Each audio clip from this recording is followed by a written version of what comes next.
Hola a todos y bienvenidos. Pasando a otra unidad, me gustaría hablar acerca de la posición angular, velocidad y aceleración, todo relacionado con el ángulo y un objeto que está girando. De acuerdo, entonces vamos a considerar un disco compacto en algún lector. ¿Sí? Este disco está girando. ¿Sí? Entonces, al punto en torno al cual gira le vamos a llamar el origen. ¿Sí? Vamos a tener cierta partícula en el disco que va a girar cierto ángulo teta. ¿Sí? Y bueno, el radio que tiene con respecto al origen se conserva conforme el disco está rotando este ángulo.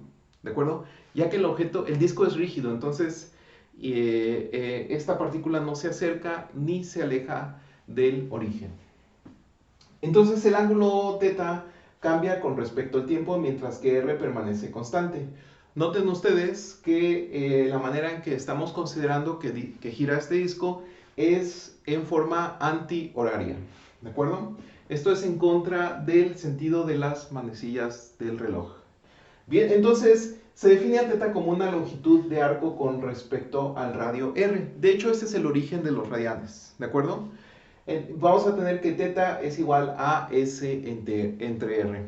Si están más familiarizados con los ángulos, nosotros sabemos que en los ángulos tenemos ángulo desde 0 hasta 360 grados, donde el ángulo recto es de 90 grados, tenemos el ángulo de 180 grados y 270 grados para 3/4 partes de la circunferencia. En el caso de los radianes, igual partimos desde cero, pero esta vez estamos contando las veces que cabe el radio sobre la circunferencia. Entonces, el ángulo de 90 grados pasa a ser pi medios, el ángulo de 180 grados pasa a ser pi, el ángulo de 270 grados pasa a ser a 3 pi medios, y por último tenemos que el ángulo de 360 grados o un giro es equivalente a 2 pi. Bien, entonces la fórmula para convertir un ángulo de grados a radianes es bastante sencilla. ¿Sí? Nosotros tenemos nuestro ángulo en grados, y si lo multiplicamos por pi entre 180 vamos a obtener el ángulo en radianes. Bien, si nosotros queremos hacer lo opuesto, es decir, convertir de radianes a grados, simplemente tenemos que multiplicar los radianes por 180 entre pi y vamos a obtener el ángulo en grados. Bien, entonces nosotros podemos expresar la longitud de arco S por donde la partícula P se mueve como S va a ser igual al radio por θ. Bien, el desplazamiento angular, que es un incremento en este ángulo, se define como el desplazamiento desde A hasta B. ¿Sí? Esto quiere decir que el desplazamiento angular va a ser cierto ángulo final menos cierto ángulo inicial. Podemos iniciar en particular con un ángulo inicial igual con 0.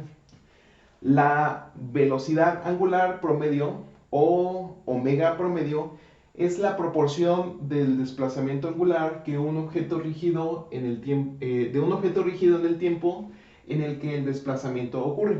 ¿Sí? ¿Cómo lo obtenemos? Bien, esta proporción simplemente la obtenemos como omega promedio es igual a el cambio en el ángulo entre el incremento del tiempo, o incremento de ángulo entre incremento de tiempo. Entonces tenemos aquí una proporción.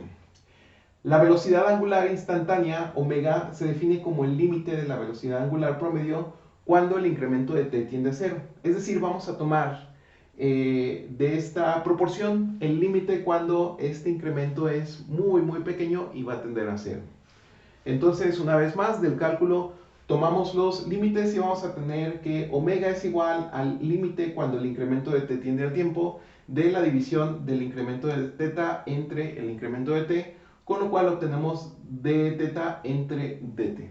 Bien, entonces esta es una velocidad instantánea, ¿de acuerdo? Y bueno, eso lo podemos obtener por medio de una derivada. La aceleración angular, que es alfa promedio, de un objeto rígido que gira, se define como la proporción o esta división de cambio en la velocidad angular en el que el intervalo del tiempo delta t, durante el cual el cambio de la velocidad angular ocurre. ¿Qué es esto? Tenemos que alfa promedio va a ser igual al incremento de la velocidad entre el incremento del tiempo. Esto es la velocidad angular final menos la velocidad angular inicial entre el tiempo final menos el tiempo inicial. ¿De acuerdo?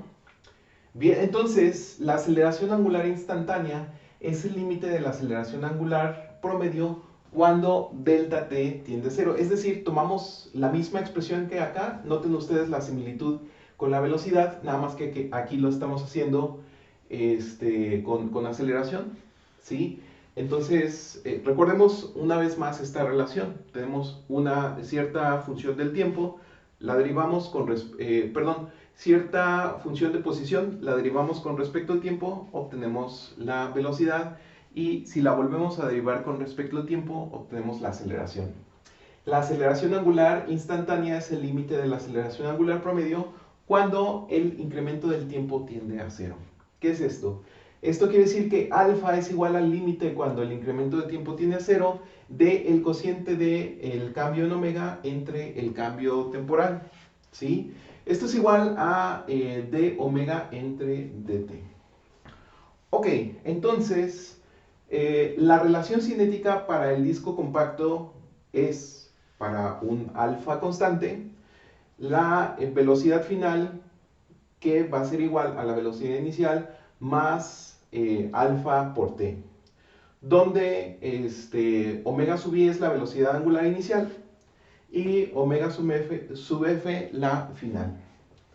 Tomando omega como la derivada de teta entre dt e integrando, se tiene lo siguiente, se tiene que teta sub f es igual a teta sub i más omega sub i por t más alfa teta al cuadrado entre 2, donde teta sub i es la posición angular del objeto cuando t es igual con 0.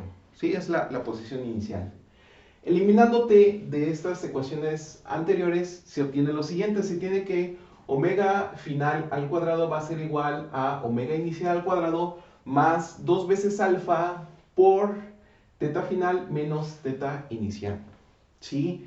Esto nos permite encontrar la velocidad angular, omega sub f, del objeto rígido para cualquier ángulo final, cualquier teta final.